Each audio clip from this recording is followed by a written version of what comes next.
Why did you decide to join a Black Greek letter organization?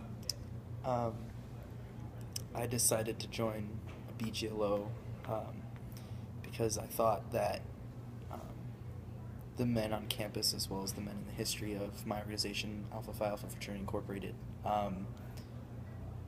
stood for something greater than themselves and stood for something that was um, very much parallel to what I believed in. And I found that if I were to join that organization, and specifically the chapter here at Davidson, that I would um, benefit greatly from being around a group of men that could push me every day and could help me become a better version of myself, as well as um, pushing, as well as them pushing me to um, make a greater impact on my community, which is something that I've always believed in. So, um, originally I came in not wanting to join any type of fraternity because of the stereotype that I think um, comes around being in a fraternity. Um, but when I learned about the Black Greek letter organizations, especially as someone who's non-black, and I learned about what it meant to be a part of one of those organizations beyond color and beyond um, kind of those stereotypes. It's something that really resonated with me and something I felt like was a great life decision. Do you feel like you're faced with a higher pressure to succeed being in a BGLO versus those in white fraternities? Um, I think I am, and I think a big part of that is just the fact that BGLOs and people of color, who are the ones who are typically joining BGLOs, are always held to possibly a higher standard to succeed, um, because there's not as many of us, and there's a pressure to kind of be the one. Uh, a lot of people of color who come to college for the first time um, are often the first in their family, or one of the first, or maybe second. Not, there's not a lot of third and fourth generation people of color, and um, I think with that, and even within the organizations, there's a lot of pressure to succeed, um, and because usually they're smaller chapters and um, they hold themselves to such a high standard. There's such a standard of excellence that you seem required to uphold, and so um, I feel like being a part of a BGLO here on campus, I have a higher pressure to succeed than some of the white fraternities, especially since I'm one of 11 on campus as opposed to one of 50. It stands out more if I were to fail as opposed to someone else in a white fraternity. Do you feel like you're treated differently by the administration? Yes, I do.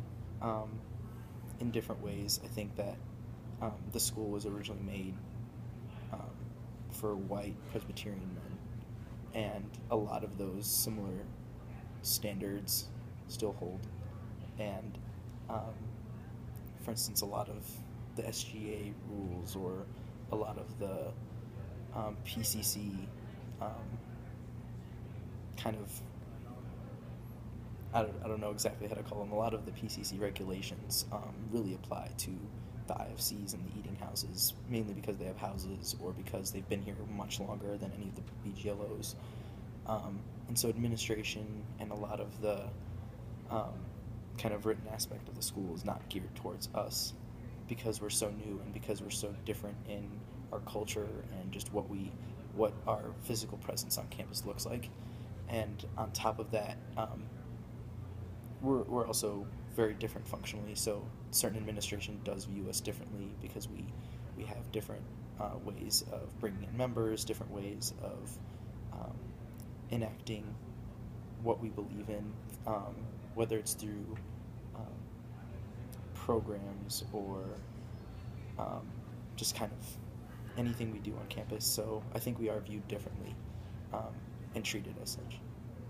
Do you feel as if you have less privileges than white fraternities? Definitely. Um, I mean, one of the big ones is we don't have a house.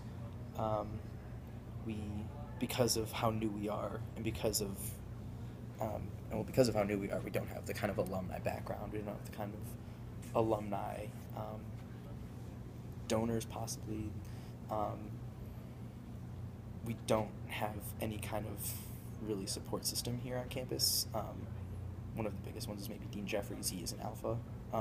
But besides that, there's not a lot of people of color in administration or people who are very aware or understand what it is to be a part of a Black Greek-led organization. And so with that comes like a lack of privileges. A lot of people here don't understand what the culture is like, or what the history is, or why we do what we do, and even why our fraternities and sororities are end and incorporated or whatever. So often we're ignored or overlooked, and so a lot of the times we have to kind of fight to be recognized as who we are, and really. Because of how we function, we're less in numbers. So like when it comes to like PCC awards, we can't really match, Connor's bosom buddies, the amount of money they can raise, or like the Phi's for GIs, how much they can do. We don't have the type of manpower or woman power. We don't have the type of historic support. So I think there's a lot of privileges we don't have that other organizations on campus have. Lastly, how do you feel about whites joining BGLOs becoming more common? I think it's a very sensitive topic because there's a lot to these organizations historically in terms of why they were founded, for what purpose, what their aims and missions are, what they stand for as all being part of Black history. And so to be a white member of one of these organizations really should mean that you understand to the best of your ability, because I think it's impossible for any white person and many times not any non-Black person to understand what it is to be Black in America, or even in this world. So to be white and to be a member of the organization, I think requires a lot of thought on both the organization and the individual. And so if there's an individual who has the capacity to understand what that means to be white and part of a larger Black culture, then I think that they should be able to. I think that it shouldn't be a problem. I think that in a world that is becoming more educated on race slowly, it's possible that those numbers can grow. But I think it's not really something where all of a sudden you're going to see several white males or females in these organizations because of what it means to be Black or what it means to understand that culture.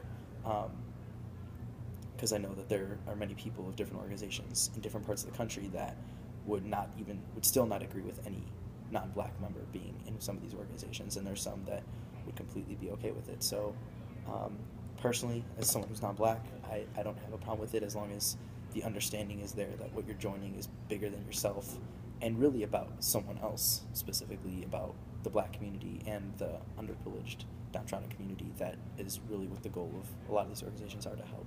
So Thank you.